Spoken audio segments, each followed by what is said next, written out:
Bom dia, meus caros. Tudo bem? Vamos ver aí. Vamos esperando. Aqui, nosso convidado. Fala, José, tudo bem? Olá, Paulo, tudo bom? José, pode pedir para entrar aí que eu te autorizo. Maravilha.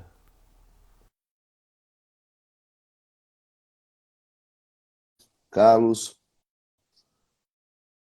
já autorizei aqui. Só esperar um pouquinho que ele já aparece aí.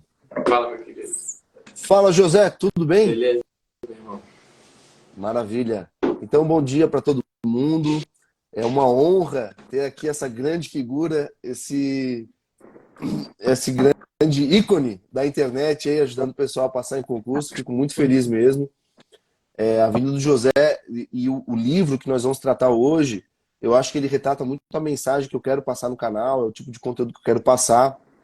Eu não sei quanto a você, José, mas me dá a impressão que estamos alinhados nesse ponto. Assim, a nossa ideia é que os nossos alunos ganhem muito dinheiro, sejam muito bons e ganhem muito dinheiro, mas que É, não pensem só em dinheiro, né? claro, pô. É, a gente tá, Então, a gente tá alinhado obrigatoriamente, né? então eu acho que esse conteúdo que a gente vai trabalhar hoje vem muito aí nessa linha. Então, só assim, apresenta. O José dispensa apresentações, né? Mas assim, o José é mestre, doutor, pós-doutor na área de direito processual pelo UERJ. Depois vou até querer falar um pouquinho sobre isso aí, sobre a questão da vida acadêmica dele. Tem produzido conteúdos aí para o pessoal nessa área de estudos. Já foi, ele é defensor público no Rio de Janeiro e já foi assessor especial no Supremo Tribunal Federal. Correto, José? Isso, meu querido.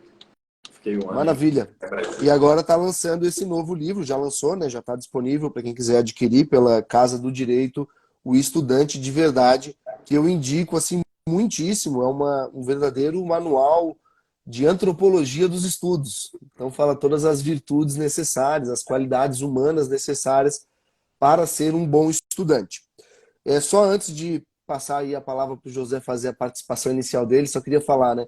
Então, o livro me parece que entra um pouquinho dentro da tradição da ética das virtudes, que é uma ética que começa lá atrás com os gregos, principalmente com Aristóteles, na Ética Nicômaco. Ela é desenvolvida por vários autores cristãos durante o final da Idade Antiga, por exemplo, com Santo Agostinho, e Idade Média, com os escolásticos. Mais tarde, na Idade Moderna, ela sobrevive.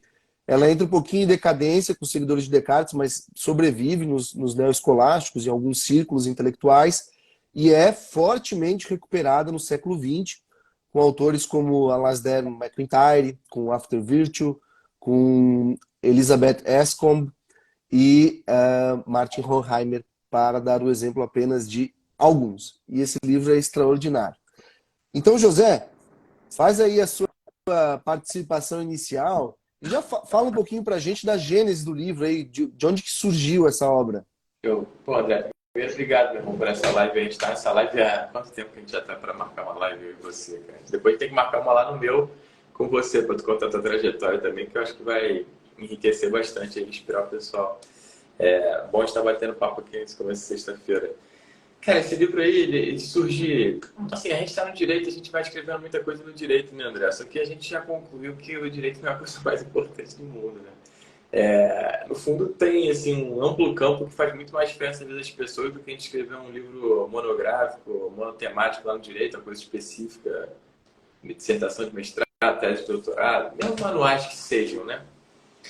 Então, a minha ideia nesse livro foi... Na verdade, esse livro nasce um pouco de uma ideia minha anterior, que era um programa que eu tinha aqui terça-feira. Isso foi, cara, acho que 2021, final de 2020, eu lembro. Que era estudante de verdade. A minha ideia é que lá no começo, na introdução à tecnologia, lá no começo, eu pensava, depois de fazer até a aprovação, né, que é método de estudo, eu pensava em fazer um curso Virtudes do Estudante. Porque no fundo, para as pessoas... Cara, a gente sabe que o problema da maioria das pessoas é anterior, né? Técnica ajuda, mas o problema é anterior, a constância, a disciplina, né? Aquelas empolgações rápidas. Isso aí é o geral do concurseiro, do estudante. Então, o problema é anterior, o cara precisa desenvolver o mínimo de virtude. E é um tema, esse tema das virtudes é um tema que eu confesso que apesar de ter tido uma boa formação familiar, eu não tinha esse conhecimento das virtudes, né? Até conhecer, até ter mais informação a esse respeito, conhecer algumas pessoas, eu não tinha esse entendimento. Então, imagino que a maioria das pessoas também não tem essa visão clara do que é uma virtude e como é que isso funciona a nossa dinâmica, né? Então eu comecei a fazer, assim, eram temas meio aleatórios, são os temas que acabam se retratando no livro aí. Cada um nasce de uma live, é claro que o livro a gente deu um tapa, e eu mesmo tentei complementar na medida do possível, né? Pessoalmente ali alguns assuntos, mas assim, não sei se estão todos os temas, todas as virtudes lá, acho que falta muita coisa, mas já é uma bagagem aí mínima que acho que pode inspirar um pouco o pessoal, de repente clarear um pouco as angústias dessa caminhada para o estudo para concurso, mas o estudo para concurso é só um pretexto, o importante era realmente o pessoal aí. Perfeito, perfeito. Não, e é legal porque eu acho que o período de estudo, assim, tem dois períodos, pelo menos no meu círculo, né, no nosso círculo, em que as pessoas estão muito abertas a adquirir virtudes. Na época de estudo para concursos, ainda que o cara não chame por esse nome, ele está querendo se disciplinar, ele está querendo ter ordem, enfim. E outro período é quando o cara tem os primeiros filhos, né? Aí Que ele, é, o cara tem que ganhar fortaleza e ao mesmo tempo ele quer deixar um legado para os filhos. Então são dois períodos que as pessoas estão muito abertas para a sua formação humana. E assim, ó, o livro, cara, ficou muito legal. Eu recomendo todo mundo adquirir o livro.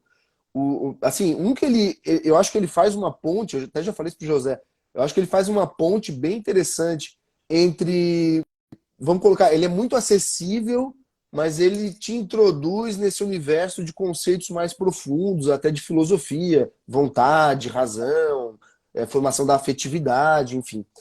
E eu achei o livro muito interessante. Agora, José, me diz uma coisa, você também tem uma trajetória, eu queria, antes da gente entrar especificamente no livro, queria falar um pouquinho dessa tua trajetória acadêmica, que eu imagino que contribuiu aí, né, para a tua constância de estudo, enfim, de escrever bastante. E assim, por que eu queria explorar isso? Porque eu acho que muita gente aqui que frequenta o meu canal, que tem mais, vamos dizer, esse meu perfil, né, enfim, às vezes foge um pouquinho da academia. O pessoal tem um pouquinho de receio hoje em dia assim, o ambiente acadêmico, acha muito carregado, muito intoxicado, enfim. Eu queria que você falasse um pouquinho como é que foi a tua trajetória e como é que você vê isso, assim, né? Se você acha que isso aí é bobagem, que tem um pouco, mas que dá para encarar. Enfim, qual que é a tua mensagem aí, né, pro pessoal? é um tema importantíssimo, André. Em primeiro lugar, você até falou daqueles dois momentos que é a virtude de estudo para concurso. Cara, realmente é um momento em que todo mundo quer ser, embora não saiba, irascível e que só passa no concurso do nível que a gente passou, a gente que ficou neurótica. Cara. Tu conhece alguém na tua prova oral que estava preocupado em ir pra praia? Todo mundo na minha queria estudar ao máximo. Tipo assim, é um falso problema esse equilíbrio que pregam por aí, porque isso nunca deu certo para ninguém. É um negócio que é uma piada. Tu pode pegar o cara da extrema esquerda ou da extrema direita, todo mundo na prova oral era igual do ponto de vista humano, assim, das virtudes, né? Pelo menos em relação ao estudo e constante. Então eu acho engraçado quando eu vejo esses profetas do equilíbrio aí que, cara, no fundo, né, estão profetizando a mediocridade para todo mundo e a galera abraça porque no fundo quer ser medíocre também. Eu acho ótimo. Não tem muita concorrência no fundo. E acho, cara, quando eu fiz o ERJ, né? De colégio eu era muito bom. Fiz faculdade, cara, faculdade para mim foi assim, não a faculdade, eu na faculdade, né, desperdicei muitas oportunidades. Você sabe que faculdade de Direito tu fez aonde? Cara, eu fiz na Univale, uma universidade particular lá de Santa Catarina. Eu sou Então, de Santa Catarina, né? faculdade de Direito, cara, é fácil, a verdade é essa. Se você fazer o mínimo, se iludir é fácil. Que nem o Vampeta, quando jogou no Flamengo, eles fingem que me pagam, eu finjo que jogo. Era tipo isso. Porque, cara, eu pegava na véspera o caderno da Duda, lá na Xerox, e ia, passava, tirava 9. Meu CR foi 9,28. Mas eu estudei só caderno, entendeu? Assim, eu não sabia as coisas, sendo sincero, né? Eu não sabia. Então eu me formei com certo desespero de, putz, tô com 5 anos de atraso mesmo. Tanto que eu fiz uma prova com alguns meses lá, para técnico da defensoria aqui, tá longe de ser um negócio assim, disputado, eu fiquei em 1270, sabe? Eu falei, cara, objetivamente eu sabia pouco. Mas depois, né, continuei estudando, graças a Deus, e acabei passando. A primeira prova oral que eu fui foi na Defensoria do Paraná.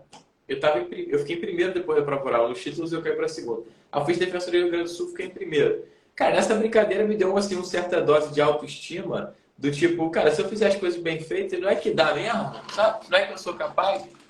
E isso confluiu assim no momento em que Eu também sempre fui católico, mas foi uma época em que eu tive um pouquinho mais de formação e acesso a bons exemplos, e aí eu posso dizer que me converti de verdade.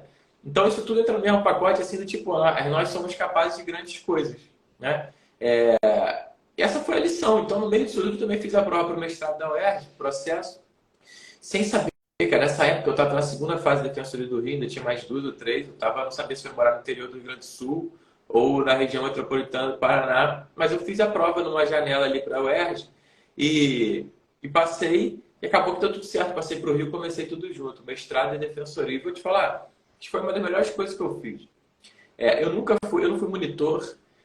Eu acho que eu faltei mais aula na faculdade do que eu fui, cara, sem qualquer sombra de dúvida, tá? Esse eu acho que foi generosidade. Faltava muito. Eu saía daqui para Tijuca para matar a aula lá, era uma imaturidade do cacete. Então, o dia que eu percebi que eu podia matar a aula de casa. Então, esse foi um pouco meu itinerário na faculdade. Então, não é dizer que eu fui com monitor, muito acadêmico, sabe? Não tive isso, Uhum. por imaturidade mesmo. Você jogava sinuca, Não, nem José? sinuca eu jogava, nem Meu Deus. sueca, não sei o que eu fazia. Se você perguntar o que você fez nos 5 anos, eu não sei, cara. É incrível. É ridículo. Então, cara, eu entrei na UERJ e eu acho que foi uma excelente coisa, André. Eu tava na missa agora, eu chego atrasado na missa sempre, com os moleques lá. É sempre um caos pra missa. Eu fico na galera ali, porra, ou com os filhos quietinhos, ou rezando em paz. Eu olho e falo, caraca, na moral, às vezes eu penso que tá tudo errado na minha vida. Depois eu penso assim, quer saber? Eu prefiro assim, prefiro no caos. Eu acho que o caos me edifica um pouco mesmo. Porque a gente está obrigado, como tu falou, a corresponder. Então, se eu não tivesse entrado no mestrado junto com a defensoria e passado sufoco de ter que fazer audiência, correr para a mas sei lá como conciliar, eu acho que eu ia ser muito menos operativo, sabe? Muito menos Uhum. operoso. Então, a grande lição que a gente tira de tudo isso é quanto mais a gente assume obrigação, mais a gente rende. Eu estou muito convicto disso, sabe? E eu acho que. Então, esse é o primeiro ponto. Quanto mais coisa fazer, melhor. Porque tem uma certa prudência aí, que às vezes é prudência até mesmo, de não Uhum. assumir muita coisa, mas se duvidar, isso no curto e médio prazo acaba pequenando a gente. Eu acho um pouco isso mesmo. Então, eu Uhum. prefiro não pensar nada como não ter opção, né? Porque, cara, se eu não tivesse que pagar. Pô, se tivesse 4 filhos, 5 filhos, minha esposa. Não sei se eu ia estar vendendo curso do mesmo jeito, sabe? Talvez não estivesse fazendo Uhum. as lives, talvez se ela não estivesse influindo minimamente na vida das pessoas. Então, assim, ainda bem que esse é meu jogo mesmo, que é um jogo exigente, apesar das minhas debilidades. Então, a academia entra um pouco nisso. Primeiro ponto, assim, acho que se a pessoa for para academia só pelo desafio de ter que conciliar uma coisa que é minimamente exigente e a qual você invariavelmente se submete à apreciação alheia, acho que já vale. Eu conheço gente que, sei lá, tem uma especialização, nunca fez mestrado e doutorado e fica aqui tweetando, cornetando o STF, cornetando doutrinadores, sabe? Que você pode discordar, eu posso discordar amplamente de muita gente, mas, cara, outro dia o Marinoni, que, pô, era professor titular da UFPR, cara respeitado internacionalmente, aí deu uma opinião sobre um abuso lá do TSE, do STF, sem coisas que realmente, né, a gente também com certeza concordaria, mas beleza. Aí veio uns moleques de graduação assim, para de falar disso, fica no teu processo. Tipo assim, meu irmão, moleque da graduação dando esporro no pós-doutor. Isso é uma completa Uhum. desordem, isso é um sinal dos nossos tempos. Por quê? Porque não submete à apreciação dos outros. Então, acho que a academia tem uma função positiva aí, ainda que tu discorde de tudo. Essa é a primeira premissa. E o segundo ponto, eu acho uma histeria do caramba dos conservadores essa aversão à academia. André, eu acho que Uhum. tem uma coisa pior que a esquerda histérica é a direita histérica, meu irmão. É. Porque, porque tá tudo infiltrado, Marx, Paulo Freire. Primeiro que não é assim. Depende, Uhum. varia. Primeiro que varia. E segundo que Uhum. não é assim. E terceiro que sendo assim, meu amigo, então você vai se afastar do mundo, né? Vai abrir um mosteiro medieval, entendeu? A gente está no meio do mundo, a gente tem que conseguir dialogar com essas pessoas também, não dá para ser esse grau de intransigência. É, sabe, eu acho que vale a pena. Eu nunca senti isso na área de direito processual, não é uma área tão estigmatizada, e na UERJ também não é. Mas é óbvio que se a gente for pegar a maioria das pessoas da academia, cara, podem ser mais progressistas, sim. Podem ser, sei lá. Tem mais gente de esquerda? Tem, deve ter. Mas e daí? Entendeu? Então eu não vou Uhum. lidar na defensoria. Maioria de esquerda, maioria absoluta. E daí? Acho que eu não vou conversar com um cara que é de esquerda, sabe? Isso, sinceramente, eu não sei se é nem por temperamento, é um negócio que não entra na minha cabeça, cara. E eles, são, às vezes, não querem falar comigo e pode até ter uma certa dose de raiva injustificada. Uhum.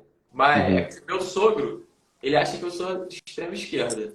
Na defesa do cara acha que eu sou de extrema direita. Então não agrada ninguém. Eu não vou espaço de lugar aqui que não agrada ninguém. Mas eu tenho essa capacidade, sabe, de passear por vários campos. Eu acho que a academia edifica humanamente. Eu acho que se a gente quer realmente mudar o mundo e nós somos os conservadores que têm a visão perfeita de tudo, cara, então vai lá e tenta plantar no meio do ambiente também. Acho que é um ambiente importante. Você vai abandonar? As faculdades estão tomadas. E aí?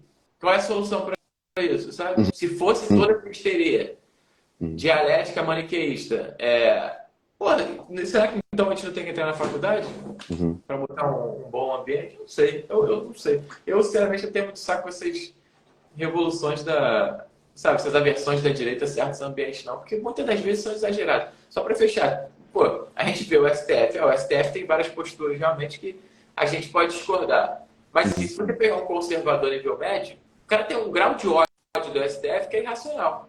O ministro Marco Aurélio, por exemplo, eu acho engraçado. Quando ele estava lá, a direita odiava às vezes. Aí agora que saiu, a esquerda odeia.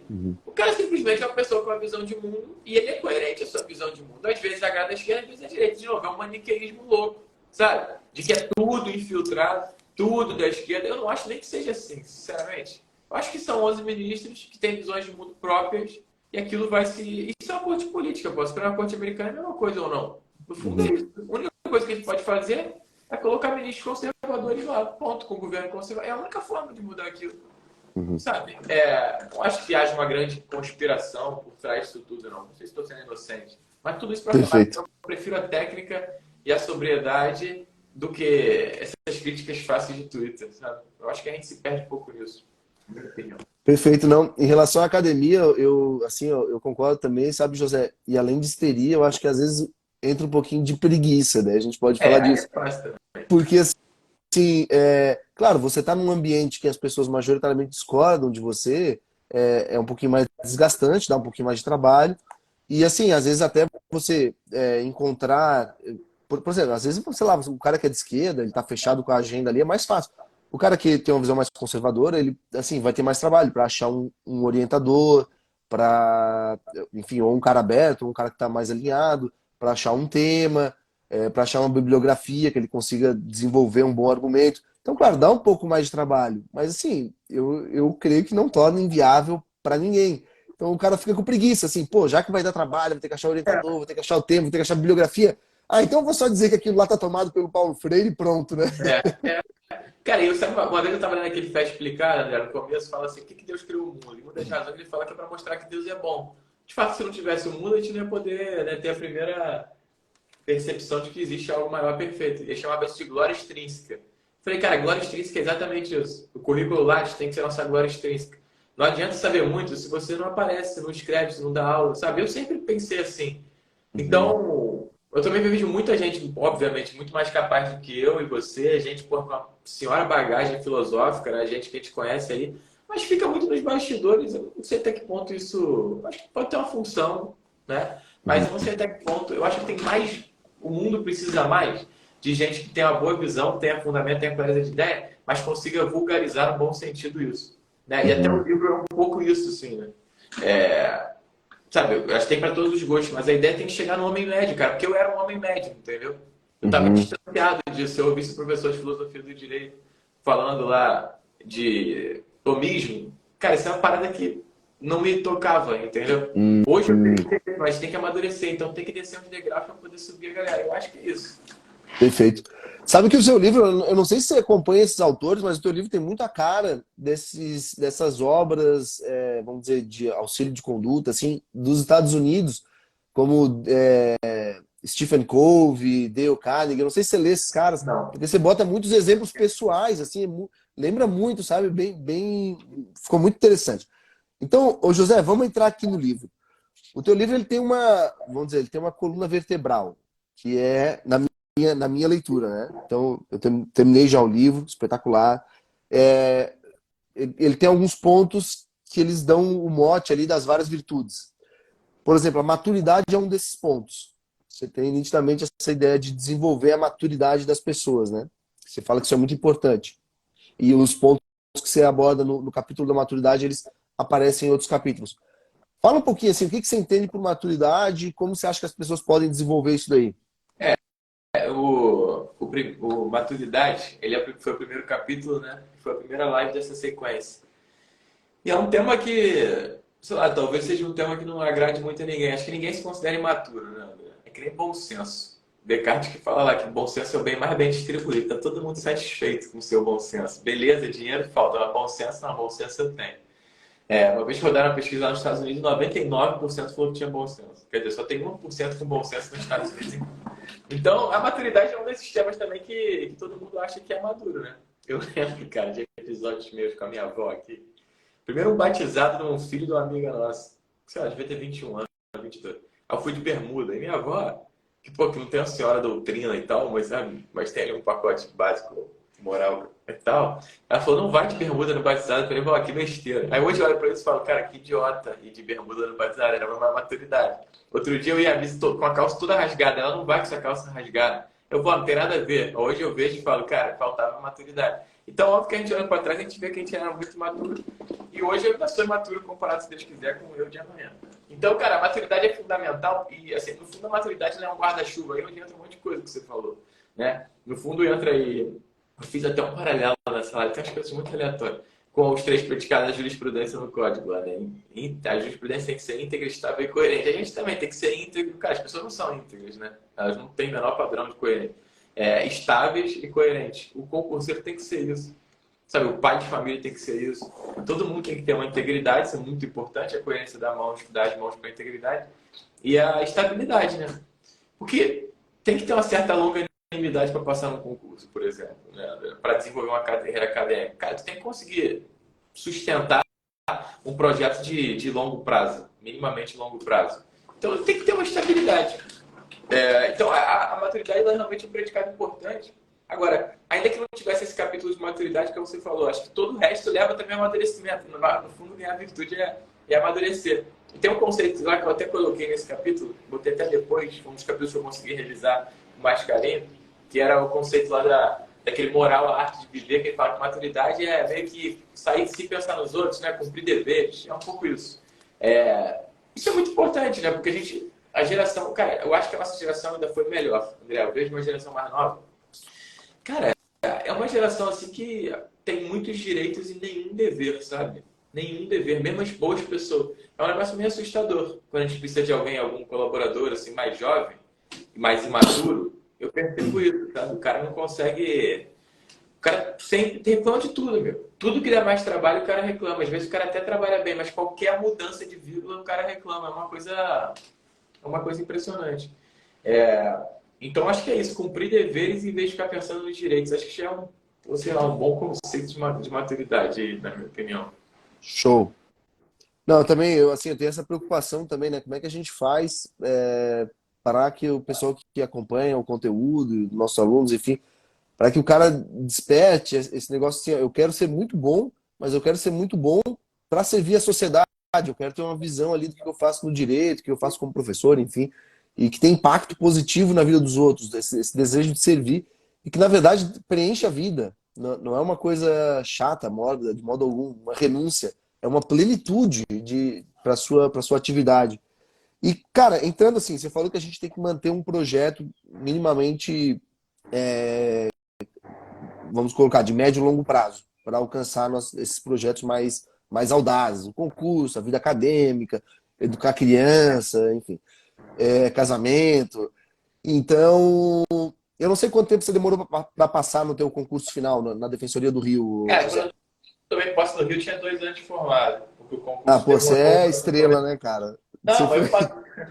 eu passei com 1 ano, eu tinha passado no Paraná, só que estava numa crise bizarra, impeachment, fim do mundo, estava acabando naquela época. Uhum. Cara, ficou 1 ano sem chamar ninguém. Então acabou que para mim foi bom que eu fiquei estudando para a Defensoria do Rio, sabe? Mas na época tudo que eu queria era tomar posse em qualquer canto, mas acabou que foi bom. Eu Legal. demorei Você tem um capítulo que você explora propriamente isso, o capítulo da constância. Você fala bastante disso daí. Eu achei espetacular, né, que você falou que os aprovados em concursos não são monstros ou gênios, mas pessoas que se valeram de perseverança e constância. E você fala, o mesmo se aplica às biografias daquelas pessoas que se destacaram em alguma coisa. Perseverar é o segredo. Eu queria até daí eu anotei aqui no cantinho, queria até compartilhar dois exemplos que eu acho bem interessantes, às vezes o pessoal não conhece, que é a Capela Sistina, por exemplo. O Michelangelo demorou 4 anos para pintar. Então você imagina ficar 4 anos lá pintando, é um negócio maravilhoso. E tem um exemplo que eu acho mais impressionante ainda, que é a Divina Comédia do Dante, que ele demorou 14 anos para escrever. É, Então, hoje em dia, muita gente deve achar assim que é uma coisa de inspiração, mas pô, é muita transpiração também, né? é. Então, fala um pouquinho assim, um pouquinho dessa questão da constância e que eu acho que casa um pouquinho com a ordem também, que é outro ponto que você explora muito, da questão do tempo, né? Isso. É, bem, no fundo, a ordem também é outro. No fundo, também está muito ligado à maturidade, que é saber o que é mais importante que o que. Isso, no fundo, é o discernimento da vida, né? Cara, porque assim, eu também. A gente tem mais ou menos uma clareza do que a gente quer, das nossas obrigações. Mas, cara, porra, eu me sinto profundamente condicionado na minha vida. Profundamente condicionado. Você não tem tempo quase para nada, assim, para mim, sabe? Eu ainda tenho mais do que deveria, mas por causa dos filhos, esposa, trabalho. Às vezes eu olho e falo, cara, eu não consigo sentar para ler uma coisa que eu queira, sabe? Não consigo achar tempo. É normal, isso ainda surge no meu coração. Mas, assim, mas eu sei que é esse pacote mesmo, o pacote é esse. É isso que eu tenho que estar fazendo. Isso dá um pouco de paz. Uhum. Por quê? Porque a gente sabe que o que é mais importante que o que. A verdade é essa. Se a pessoa não souber isso, cara, é uma histeria louca, uma angústia tremenda, e as pessoas não estão acostumadas a cogitar, renunciar, né? Por nada. Casamento, humanamente, é uma coisa feita para dar errado, assim, né? Como é que o casamento dá certo? Não tem sentido, humanamente. Tu tem que ter o dinheiro, a mulher tem o dinheiro dela, vocês têm sua liberdade, e de repente vocês vão se condicionar. Por quê? Não tem sentido isso, sabe? É feito para dar errado, humanamente. Você pega duas pessoas egoístas e bota para conviver, vai dar errado. Então você precisa ter uma clareza maior do que é mais importante que o quê. Senão tudo cai, cara. Nada faz sentido, assim. Nada. E desanima mesmo. Então a gente tem que ter uma clareza do que eu estou fazendo, o que é minha prioridade, o que vem depois, paciência. E a gente tem que ficar por último nessa escala, né? Então a ordem, cara, a ordem resolve tudo. Tudo. Resolve a vida espiritual, pô, resolve a dieta, resolve tudo, né? Resolve os impulsos sexuais. O cara tem que saber o que tá. Isso tá no lugar que deveria. Eu sempre falo, Uhum. tem gente que fica rodando aqui o feed, aí o cara tá vendo um monte de mulher de biquíni. Eu pergunto, cara, por que a gente tá vendo uma outra mulher de biquíni que não é a tua? Qual é o sentido disso? Me explica. Racionalmente, entendeu? Não é porque a igreja falou, não, dane-se a igreja. Racionalmente, por quê? Isso tá fora do lugar, irmão. Entendeu? Você tá vendo um Uhum. negócio que tá fora do lugar, você tá vulgarizando a intimidade da outra pessoa, não vai dar certo isso, humanamente falando. Sabe? Então, se não tiver ordem humana, dá tudo errado. As pessoas batem muita cabeça, se angustiam muito e gastam muito dinheiro com análise, porque não tem o mínimo de ordem. A verdade é essa, né? E digo isso de novo, não é porque eu sou um gênio, não, porque eu passei por tudo isso e depois que eu entendi, falei, putz, era mais simples, né? É um pouco do back to basic também. A constância é uma virtude que é filha da fortaleza, né? Tá junto da fortaleza. É, no fundo, a constância é a gente conseguir se manter também fiel a alguma coisa, enxergando que aquela alguma coisa tem valor. O concurso é isso, né? André? Cada vez que a gente acordava para estudar, os dias eram todos cinzentos, cara. Era insuportável. Não era legal. Ah, qual é a sua matéria que você mais gosta? Eu não gostava de nenhuma mais. Eu gostava de todas, sei lá. Empresarial, talvez um pouco abaixo das demais. Mas, cara, eu Trabalhista. gostava de ver a Champions League, entendeu? Ir no Maracanã. É, não consigo entender.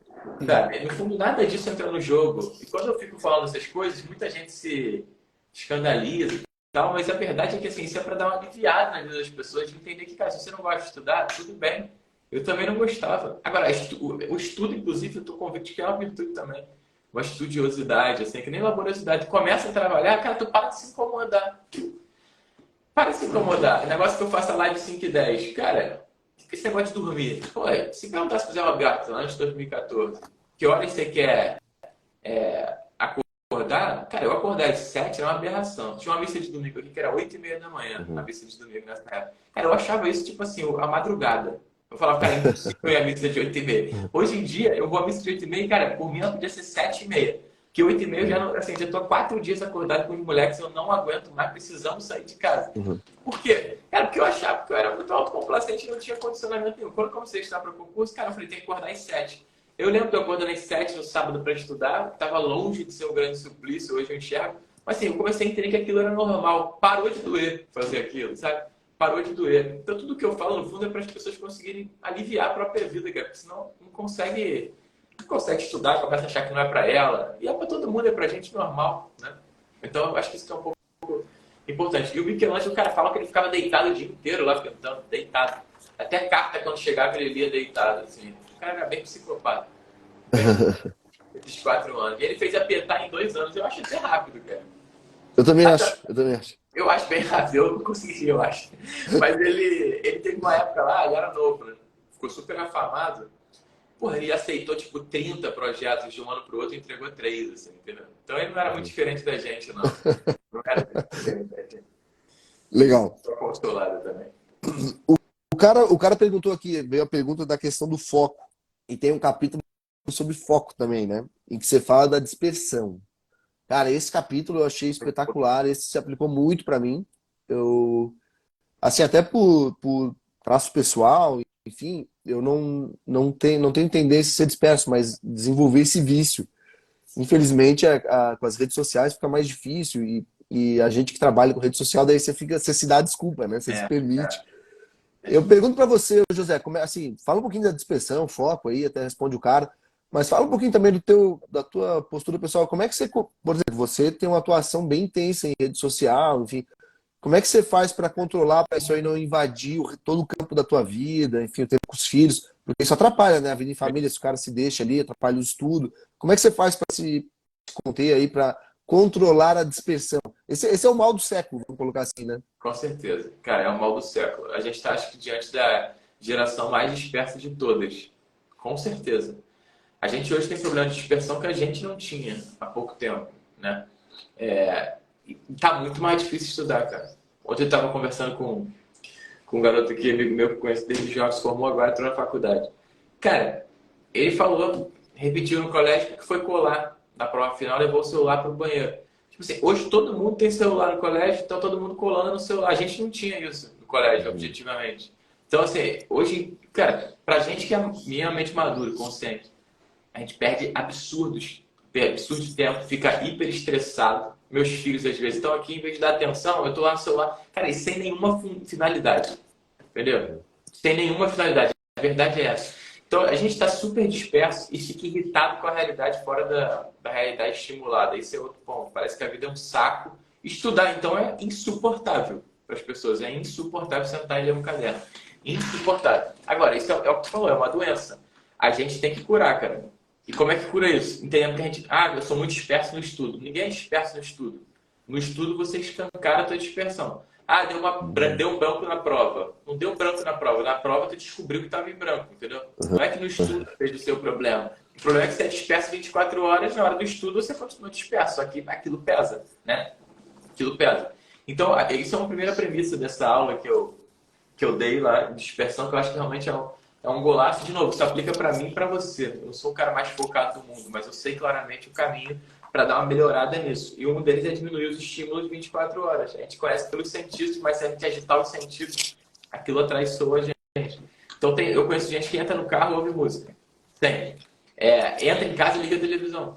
Às vezes tu vai jantar na casa de alguém, tem a televisão ligada, que o Sport TV não tem o menor sentido aquilo, sabe? A pessoa tá viciada a estímulos, assim. E quem não tá tanto, começa a se incomodar. Então, a primeira dica é: tire os estímulos de todas as frentes. 24 horas, pensa como quem quer ser menos disperso. Tô vendo uma palestra, cara, não vou pegar o celular, eu vou me atentar à palestra. É chato, mas eu vou ficar aqui. Eu tô conversando com alguém, não vou pegar o celular. Eu tô no carro, cara, não vou ouvir música no carro. Não preciso desse estímulo, né? Tentar fazer um detox mesmo, porque se a gente não se atentar voluntariamente para isso, a gente não vai ficar menos disperso. As redes sociais, como estou falando aí, atrapalham muito porque elas são feitas para a gente ficar ali. O grande valor de hoje em dia é a atenção. Para quem consegue ter a atenção dos outros, tá rico. A verdade é essa. E as redes sociais querem a sua atenção, então os estímulos eles vão sempre se aperfeiçoando. Eu lembro que o Reels tinha 30 segundos. Agora tem Reels de 2 minutos. Quando eu vejo um Reels de 2 minutos, para mim parece que é um filme dos Vingadores. Ninguém aguenta o Reels. Fala que agora não vai acabar nunca. Sabe? Tem 2 minutos. Engraçado. Uhum. É uma coisa de maluco. Sabe? A gente vê um vídeo, áudio no WhatsApp em 1x, eu não lembro o último que eu escutei, não consigo. Assim, 1,5 para mim já é uma notificação. eu boto tudo em 2x. Então a gente está super agitado, sabe? E o mundo normal, que sempre vai sobreviver, começa a aparecer um negócio tedioso. E o estudo é a coisa mais tediosa possível. Estudo, trabalho intelectual, vida espiritual, meditação. Como é que tu vai fazer meditação, irmão, com o mundo disperso do jeito que a gente está? Você não aguenta parar 10 minutos e pensar na própria vida. Então, o problema é a nossa desordem toda da vida está um pouco pela dispersão. E a gente está alimentando a dispersão 24 horas sem perceber. E não está alimentando, não está tentando combater isso. Então, isso é muito importante. E outro ponto, dispersão, que é um problema maior, né? Que é um pouco também tem a ver com a ordem, com a maturidade, com tudo, é entender que não dá para ter tudo na vida. No dia que eu fui fazer essa live da dispersão, chegou um livro lá em casa, da Amazon. Chegam muitos pacotes da Amazon lá em casa. Confesso que isso me preocupa e me angustia um pouco, mas eu não sei se eu estou pagando por isso, prefiro nem perguntar. Cara, e aí era assim, se você quiser ver uma baleia, o livro era esse. O livro é bem melhor do que eu vou falar, mas ele fala assim, se você quiser ver uma baleia, abre uma janela, olhe para o mar e espere. Depois ele vai dando vários exemplos. Se tiver uma poltrona confortável e um cobertor quentinho, cuidado, porque poltrona confortável e cobertor quentinho costuma dar sono. E se você estiver dormindo, você não vai conseguir ver a baleia. Se passar um navio pirata, não fica olhando para o navio pirata, porque embora seja muito envolvente, não fala assim, né? Você não vai ver a baleia. Ele fala, se tiver um pelicano ciscando, cuidado com a beleza do pelicano, porque enquanto você vai pro pelicano, pode ser que a baleia passe. No final ele fala, se você quiser ver uma baleia, abre a janela, olha para o mar e espere, espere, espere. Eu falei, meu irmão, isso aqui é uma aula de dispersão. E eu falo, eu sempre repito, pelicano não é baleia. Se quer passar no concurso, não é o momento de resolver ter uma maior performance fitness. Não é o momento de sair fazendo curso de idioma. Não é o momento de dividir o processo do estudo nas redes sociais. Tudo isso vai te atrapalhar, porque pelicano não é baleia, navio pirata não é baleia, o cobertor quentinho não é baleia, sabe? Não é o momento. E isso ferra tudo, porque essas pequenas concessões aqui e ali no resto da vida é que tira o foco principal do cara. Não é nem na hora que ele senta, mas é para ele conseguir sentar. Muita gente diz que não tem tempo, não tem mesmo. Dificilmente alguém vai ter menos tempo que eu hoje para estudar para concurso. Se eu tivesse que estudar, mas se eu tivesse que estudar, cara, eu ia ter que cortar na carne, definir horários e estar muito presente naquele momento do horário. E as pessoas não fazem isso, sabe? Então, quanto menos tempo você tem, mais concentrado e disciplinado você tem que ser. Não tem outro jeito. Perfeito. Você fala também, você é contra. Eu queria até te perguntar isso daí. A questão de ouvir mesmo música clássica durante o estudo, pelo que eu entendi, você não é muito fã. E outras coisas que você bate muito é não ter muitos projetos ao mesmo tempo e não ser um multitarefas, né? Isso aí você fala bastante que multitarefa. Multitarefa, tarefa nenhuma, né? Vamos ser sinceros, né, José? Cara, uma vez eu vi um quadrinho que é assim. Até me pergunta de vez em quando. Tem um quadrinho que é assim: como você consegue fazer tanta coisa ao mesmo tempo? O cara faz um monte de coisa, aí assim, fazendo tudo mal. É verdade, cara. A minha resposta seria a mesma, em alguma medida, cara. Quem olha no Instagram todo mundo tá educando os filhos em latim em casa. Os moleques não fazem manha. Todo mundo, tem uma alta performance, é bem sucedido, bonito, os casamentos são maravilhosos. Eu vejo no Instagram, conheço gente, cara, que, o cara nem vê os filhos. Meu irmão, no Instagram é cada textão, mano. Que eu olho e falo, cara, sou o pior pai do mundo, sabe? No Instagram tudo é luz, amigo, tudo é ouro. Então, assim, para também de se achar que tem que fazer 1 milhão de coisas e que a verdade é que fazer 1 milhão de coisas só vai gerando ansiedade. Só vai gerando ansiedade. Inclusive, do ponto de vista da rotina. Você quer ser muito produtivo? O cara faz uma coisa e termina. Uma coisa e termina. Uma coisa e termina. A dispersão também tem esse ponto. Acho que é o último capítulo do livro até, que é o desleixo, né? Fala de desleixo. Que é tipo assim, a gente não bota a última pedra, né? A gente não finaliza as coisas. E o estudo tem isso também. Porque ler um capítulo, dá para ler. O problema é que depois de ler, o ideal é você tentar memorizar. Dar uma digerida. Isso é que dá trabalho. Porque eu conheço gente também que posta um monte de livro. O cara posta porque leu, irmão, o cara já leu tudo que tem em português. A gente já está postando agora as biografias dos Estados Unidos. Senadores dos Estados Unidos. Mas o cara já leu tudo do mundo. Meu irmão, se esse cara lesse de fato tudo isso com atenção, eu não ia conseguir dar bom dia para ele. Porque isso é uma discrepância tamanha de conhecimento, sabe? Todo mundo quer mostrar, eu li 500 livros esse ano. Aí o cara vê em audiobook em 3x o livro. Quer dizer, é tudo uma grande causada para aparecer. Por quê? Porque não dá o último toque. Não fica nada. Ler é relativamente fácil. A leitura dinâmica. Outro dia eu fui ler um livro de leitura dinâmica. Uma grande palhaçada. Leitura dinâmica, pelo que eu entendi, é uma leitura diagonal, despretensiosa e seletiva. Isso eu sei fazer, tu sabe fazer. Isso todo mundo sabe fazer. Agora vai ler de jeito condicional assim para o concurso. Esquece. Concurso tem que sentar em frente ao hall de competência, amigo. Meditar naquilo até decorar. Tem que ter acabamento fino. Não dá para ler desleixadamente. sabe? Então tem que ter esse último toque. O estudo verdadeiro tem esse último toque. É, então, cara, as pessoas esqueceram completamente disso. Esqueceram completamente. É, isso, eu acho que isso é um ponto importante. E aí, cara, beleza. A multitarefa ferra isso, porque você não começa tudo e não termina nada. Isso só dá ansiedade e angústia. E, cara, em relação à música clássica, música clássica eu acho que assim, André, não sei se eu sou burro demais, mas quando eu tento ouvir uma parada, mesmo um jazz, uma música estudando, tocando processo, aquilo não aumenta a minha concentração, cara. Não aumenta mesmo. Sabe? Aquilo me atrapalha um pouco. É, eu conheço gente que trabalha assim, às vezes até pelo ambiente a pessoa precisa trabalhar assim. E pode ser que você consiga ouvir música clássica até para se isolar um pouco do ambiente e estudar. Pode ser. Eu não desenvolvi isso. Acho que o silêncio é sempre melhor. Santo Agostinho falava que o silêncio é a porta da vida interior. E o estudo, o trabalho intelectual, a vida espiritual está dentro da vida interior. Então, cara, acho que o silêncio é uma benção. Na boa, André, silêncio é uma benção. Eu sou um cara que fala pra caraca. Porra, se pudesse ficar ouvindo pagode o dia inteiro, sertanejo. Mas quando eu entendi tudo isso, eu falei, cara, o silêncio tem um valor absurdo. E com os filhos, então, como tu valoriza o silêncio? Pra mim, de 5h30, 6 da manhã, melhor horário do dia. É o pouco que eu tenho meia hora de silêncio ali, às vezes fico olhando, um dia eu tava olhando pra nuvem. Acho que eu vi um texto da nuvem. Eu falei, porra, a nuvem é maravilhosa, a nuvem é linda. Tipo assim, no grau de neve. Aí o meu irmão comentou que maluquice é essa de nuvem, Beto. Ele veio, oi, Olice, essa de nuvem. O moleque mandou no mercado financeiro. Eu falei, cara, realmente, o cara nem alcançou, porque o silêncio terra para alcançar, mas talvez tenha sido uma idiotice, mas tu começa a contemplar o mundo, assim, como? O silêncio. Se eu tivesse a música clássica, eu tava lá na música clássica, então eu acho que o silêncio tem um valor, sabe? Eu tenho medo de chegar com uma geração hiper dispersa e falar, ouve música clássica. Pô, eu acho que não tá resolvendo ainda o problema do cara. Daqui a pouco vai emendar uma música menos clássica. Eu não sei. Eu confesso, eu sei que até tem estudo para isso e aquilo, mas não, eu tento voltar pro básico, mas vamos tentar primeiro no silêncio, depois a gente acha que vamos tentar com o silêncio. Perfeito. Cara, duas coisas assim, você falou duas coisas que eu queria comentar e que eu tinha esquecido. Você fala desse back to the basics aí, eu acho isso aí fundamental É também. ordem, né? Exatamente. Assim, porque hoje em dia o cara faz o curso de leitura dinâmica, daí ele faz o curso de mapas mentais, Isso. daí ele faz o curso de não sei o quê, e tá aí o direito, cara. Você não vai estudar É, direito quando é, cai na prova, não é como faça um mapa mental, né? exatamente, cara. Cai direito constitucional. Então, assim, tudo bem, você vai dedicar um tempo, sei lá, 10, 15 minutos para isso por dia, para melhorar, se tiver... Tudo bem, mas assim, pô, o cara tá fazendo 3 horas por dia de curso de memorização, É, curso de leitura dinâmica. Cara, daí não dá, entendeu? Então você tem que sentar e estudar. E outro ponto que eu achei bem legal do livro, José, é que quando você fala da ordem, o Santo Agostinho dizia: a paz é o descanso na ordem, né? Então você está fazendo aquilo que você tinha que fazer, isso dá muita paz. E eu achei bem legal, porque assim, é mais do que a organização.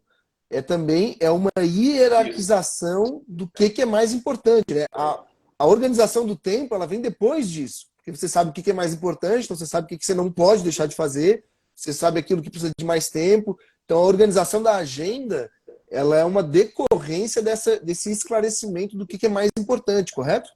Sim, exatamente isso, André, exatamente isso. A ordem é hierarquizar, cara. Pô, ensinar a arrumar a mesa é fácil, na boa. É, de novo, um grande detox. Quanto menos, melhor. Menos é mais. Né? O complexo decorre do simples. No fundo, o problema é uma ordem, é um problema de hierarquização, como você acabou de falar. As pessoas hoje em dia. Você, Roberto, o que você acha do mapa? O mapa mental a galera ainda aceita. Agora tem um negócio de Anki. Tu já ouviu falar do Anki, cara? Não. O Anki é o seguinte, olha que revolucionário, André. Eles chamam de flashcards, que você pega e bota de um lado do cartão assim, quais são os estimados para a DIN, para ajuizamento da DIN. Aí do outro lado tem a resposta. Aí na hora de revisar, em vez de pegar teu material, tu vai pegar os flashcards. Vai ler, vai tentar responder e ver se acertou. Genial, né? A gente faz isso desde sempre. Só que você não precisa de um flashcard para fazer isso. Aí tem um aplicativo para isso que é o Anki. E, cara, cada vez que eu critico o Anki, parece que eu estou criticando o Zico. As pessoas ficam malucas, cara. Existe uma geração aí de Anki. Eu olho pra isso e falo, cara, esse povo não tem ideia do que quer estudar. Porque o cara, o Anki faz mal, cara, eu acho até que pode te atrapalhar, porque bem ou mal você está decidindo o que você vai revisar. Isso é um problema. Objetivamente, tu não vai, teu manual inteiro de constitucional não vai estar em flashcard, né? Se tiver, você tinha tempo de ter lido 4 vezes o manual de constitucional, né? Mas vamos imaginar, não vai estar todo. Então, invariavelmente, tu não vai revisar alguma coisa. E outra, o que eu lembro hoje não é o que eu vou lembrar depois. O fato de eu acertar uma questão hoje não quer dizer que eu vou lembrar aquilo até o dia da prova. Quer dizer, tem uma completa erro de premissa aqui. Você tem que revisar tudo sempre. Ponto. Essa é a minha proposta.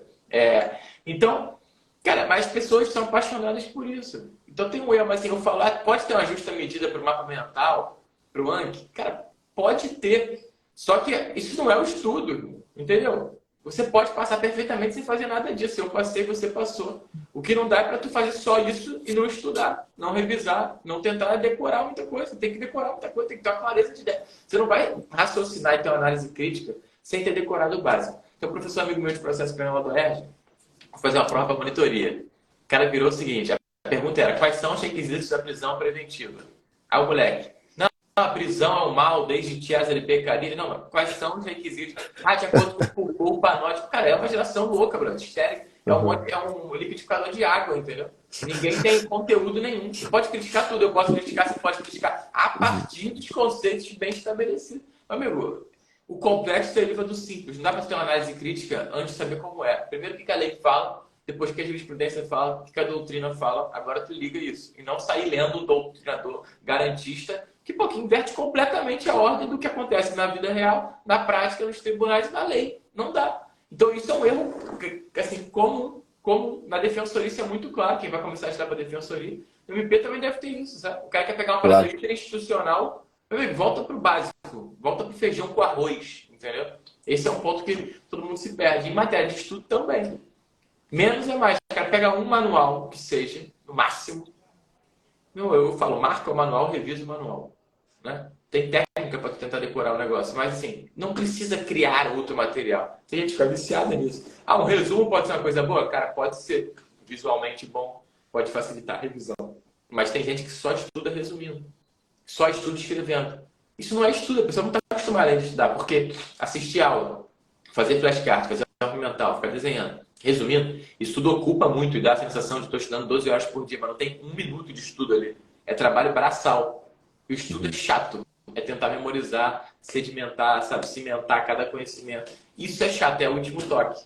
Então, no fundo, tudo isso aí, de novo, mais cara, é uma preguiça para o cara não se defrontar ali com o conteúdo e decorar o rol da competência da União. É isso, é chato. Não tem mapa mental que vai fazer isso se tornar um negócio simples. Sabe, tem que olhar, decorar, ponto final, passo a passo. Então, o mapa mental tem uma premissa certa, que é o mapa tem que ser mental. Por quê? Na nossa cabeça tudo é mapa mental. Eu tenho a ideia principal, tenho o subtópico, dentro daquele subtópico tá o que depois eu... Se você tiver, sabe bem a matéria, se você tiver um mapa mental na tua cabeça, como funciona, o que é de cada um no fundo é isso, sim. Só que tu não precisa fazer isso fisicamente, desenhado, colorido. As pessoas estão ridicularizando isso tudo. André, outro dia falou pra mim, direito constitucional em quadrinhos, é sério, mano. Na primeira página, tinha Adão e Eva. Pô, eu pensei, por que eu tô vendo uma bunda no meu material de direito constitucional? Não tem nenhuma explicação razoável. Sabe? A gente tá diante de uma geração, porra, retardada. O pessoal compra isso que nem água, meu. Tá entendendo? O direito constitucional nunca vai ser tão legal quanto ler um quadrinho. Ponto, não vai. Não tem como.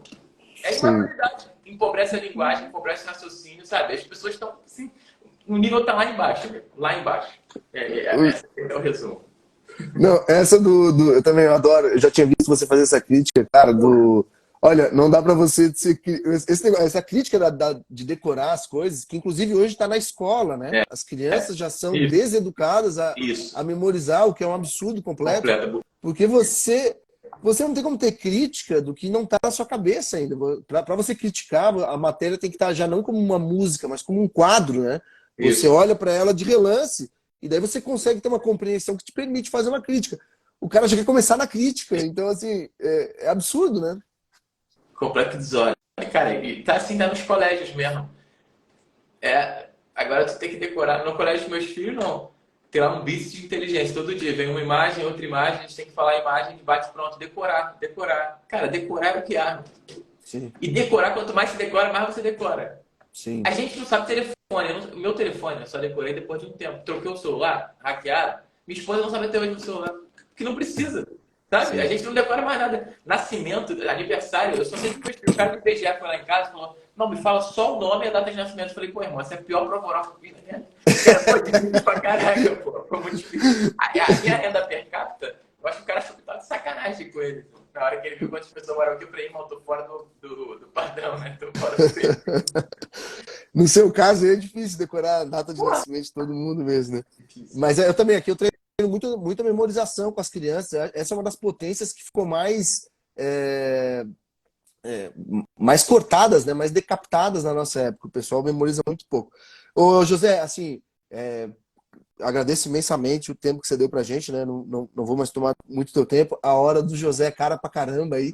Então, só, cara, um último ponto. Tem um trecho aqui do seu livro que está no capítulo sobre diligência, aproveitamento do tempo, em que você coloca uma pessoa falando para você, né? Ah, José Roberto, mas eu queria estudar literatura e filosofia, só que não tenho tempo por causa do concurso. Aliás, concurso é para gente burra, porque é só decoreba, não tem base alguma, não tem crítica de nada. Eu queria me dedicar nessa primeira parte, que você fala da literatura e filosofia, porque depois você fala um pouquinho que você cortou, por exemplo, o Globo Esporte, e daí você conseguiu ler outras coisas. Qual que é a tua visão? Assim, você acha que dá para o cara estudar um pouco de literatura e filosofia? Dá para continuar essa formação humana durante o estudo para concurso? Ou isso aí você acha que o cara tem que cortar a zero? Eu acho o seguinte, André. Esse aproveitamento do tempo é um capítulo importante. Você, cara, nasceu daquela meditação, daquela homilia lá de São José Maria, Tesouro do Tempo, tá? Amigos de Deus. Cara, que eu lembro claramente, foi uma das coisas quando eu li, assim, né? Foi uma das grandes luzes que deu na minha vida. Aquilo virou uma chave, que falou o seguinte: o tempo, na verdade, é um dom que Deus te dá, a gente tem que render. Então, já estou fora do campo da bondade e generosidade. É uma obrigação nossa. Tem 24 horas hoje, o que eu vou entregar para Deus? Se a gente pensasse todo dia assim, cara, pô, a gente ia amadurecer muito, com certeza. Então, beleza, tem que entregar para Deus, tem que fazer render meu tempo, meu dia. Beleza, então, esse é o primeiro ponto. Ninguém pensa nisso. Tomara que esse capítulo dê alguma luz para as pessoas. Aí, beleza.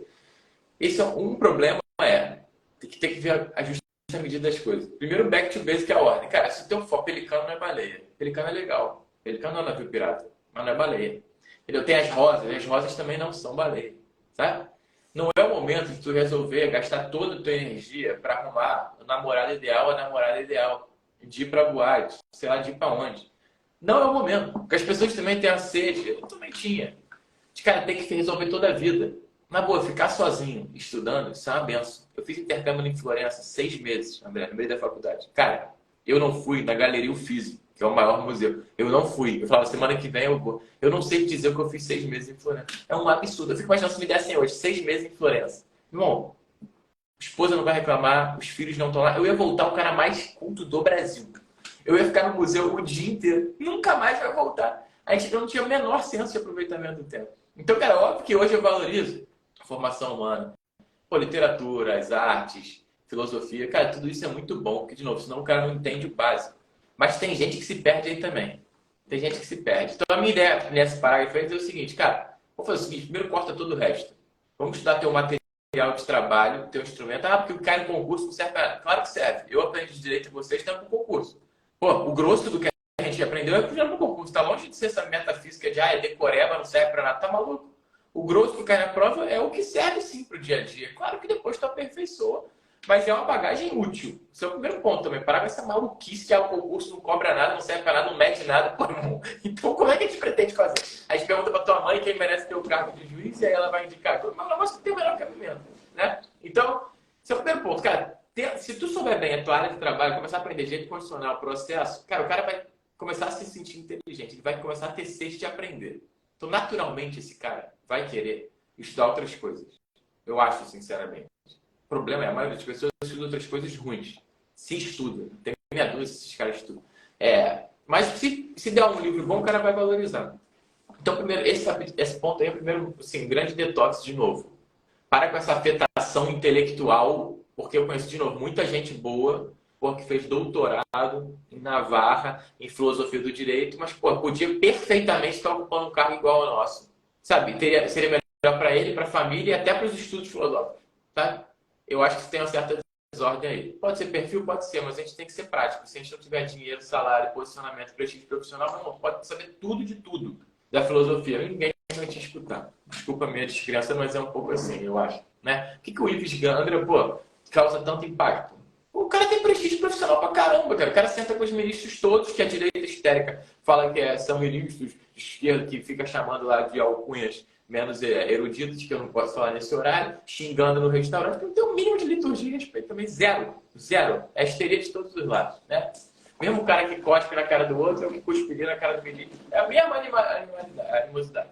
Então, assim, é por isso que tá faltando pra gente esses grandes ídolos, entendeu? Um cara que tem bagagem, tá posicionado, óbvio, tipo, tem seus valores e os valores vão estar uma parcela e vão repelir outra. Ponto. Então, eu acho isso. Primeiro, saiba a tua área de saber. Pronto. Então, é meio que assim, é uma desafetação intelectual dessa galera. Realizado isso, cara, eu até acho, eu gostaria de ter mais base filosófica. Pô, tem 1% da tua base filosófica. Eu gostaria de ter uma base de literatura, artes. Acho maneiro. Eu só comecei a tentar para isso quando eu comecei a estudar para concurso, porque, de novo, minha inteligência falou: ah, dá para você aprender, Zé Roberto. Tu não precisa ser um idiota. É melhor você saber do que não saber. Então, eu comprei História da Arte. Hoje, de novo, se eu fosse lá para a Florença, eu ia ficar um dia sentado na Santa Croce olhando para aquilo. Tem o túmulo de Michelangelo, eu sou capaz de ficar 1 hora em frente ao túmulo de Michelangelo. Tem muita coisa para tirar dali. Mas quando eu lia, eu estava preocupado em como é que eu vou voltar para o bandejão, para perder o horário do almoço. Sabe? Então, assim, primeiro você tem que se colocar numa vida de estudo, nem que seja pela obrigação de passar. Depois, naturalmente, você vai querer estudar. E se você tiver uma medida, é claro que dá para conciliar. O que não dá para conciliar é ficar vendo série, maratonando série, estudando para concurso, malhando. Isso não dá. Agora, pô, você tem uma vida de estudo. Você vai estudar meia hora ali de filosofia por dia, como se fosse teu lazer. Problema nenhum, né? É bem mais edificante do que a gente costuma fazer. Então, um pouco desse capítulo é mais falando com um cara que está ainda embaixo da lama, entendeu? E talvez com os grandes Perfeito. afetados intelectualmente, assim. Mas claro que é desejável que a gente saiba mais. É desejável, eu também queria saber mais. Perfeito. Então, José, assim, eu agradeço muitíssimo. Eu recomendo novamente a obra do José. Eu acho que ela tem um grande mérito. Eu vou acabar com uma poesia aqui, tá, Aí José? Mas, sim. assim, eu acho que ele tem um grande mérito de mostrar para as pessoas. Eu também tento passar essa mensagem que, assim, ó, o tempo de concurso, de estudo para concurso, não é um tempo perdido, é um tempo que você pode se desenvolver humanamente, desenvolver aquelas virtudes que são mais exigidas pelo próprio processo de estudo. Tanto virtudes intelectuais. Você vai aprender a organizar um pensamento, organizar um texto em parágrafos, decorar, enfim, memorizar. E você vai também às suas virtudes humanas, organizar seu tempo, priorizar coisas, enfim, eu acho que isso é muito legal. Eu recomendo muito o livro do José. E quanto a essa questão de colocar as últimas pedras, que eu acho que é a coisa mais fundamental do mundo, porque ninguém ganha prêmio Nobel porque começou uma teoria.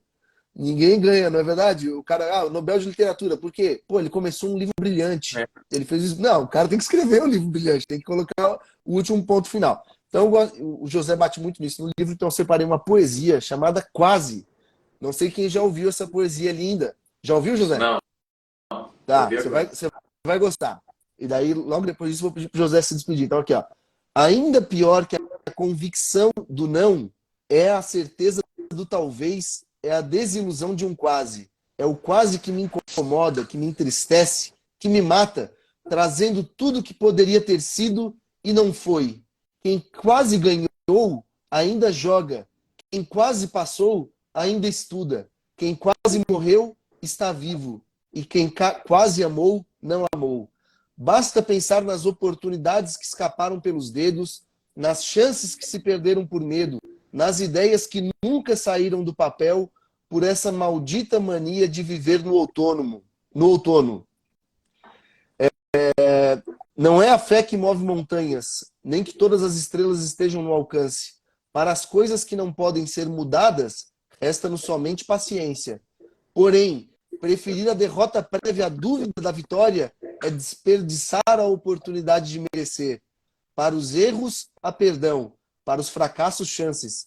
Para os amores impossíveis, tempo. De nada adianta cercar um coração vazio ou economizar a alma. E para isso me encaminho para o final. Um romance cujo fim é instantâneo ou indolor não é romance. Não deixe que a saudade sufoque, que a rotina acomode, que o medo impeça de tentar. Desconfie do destino e acredite em você. Gaste mais horas realizando que sonhando, fazendo que planejando, vivendo que esperando, porque, embora quem quase morre esteja vivo, quem quase vive já morreu. Muito Bonito, bom. né? Isso aqui quem escreveu foi uma menina, acho que tinha 15 ou 16 Pô, anos. Chegou a ser confundido com um grande poeta, tal, mas foi uma menina novinha que escreveu. Então, José, com isso, pode fazer sua mensagem final aí, se despedir para a gente ir nos encaminhando aqui para o final. beleza. Pô, André, muito bom, cara. E te falar, eu acho que uma coisa que me atazanava na vida era ficar pensando assim, não fui o que eu poderia ter sido, sabe?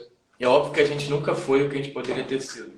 Pô, eu poderia ser muito melhor se eu aproveitasse um pouquinho mais de tempo, tipo, eu botasse mais diligência e amor nas coisas. Mas, cara, no final da vida a gente olhar pra trás e se arrepender, pô, isso é uma dor absurda, né? E então, tudo que a gente faz pra impelir as pessoas, cobrar, e às vezes parece que é uma cobrança ríspida, é para as pessoas poderem ter essa autoestima de, putz, eu era capaz e eu consegui. Porque as pessoas são capazes de grandes coisas, mas estão imersas aí num mar de mediocridade e desconfiança.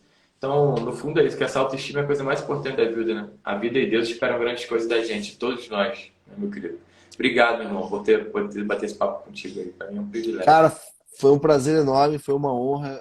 Muito obrigado aí pelo tempo e por ter estado aqui conosco, tá É bom? isso, estou sempre à disposição. Valeu, Um André. forte Obrigado. abraço, bom dia de trabalho aí, bom dia para todo mundo. Até mais. Beijo, pessoal.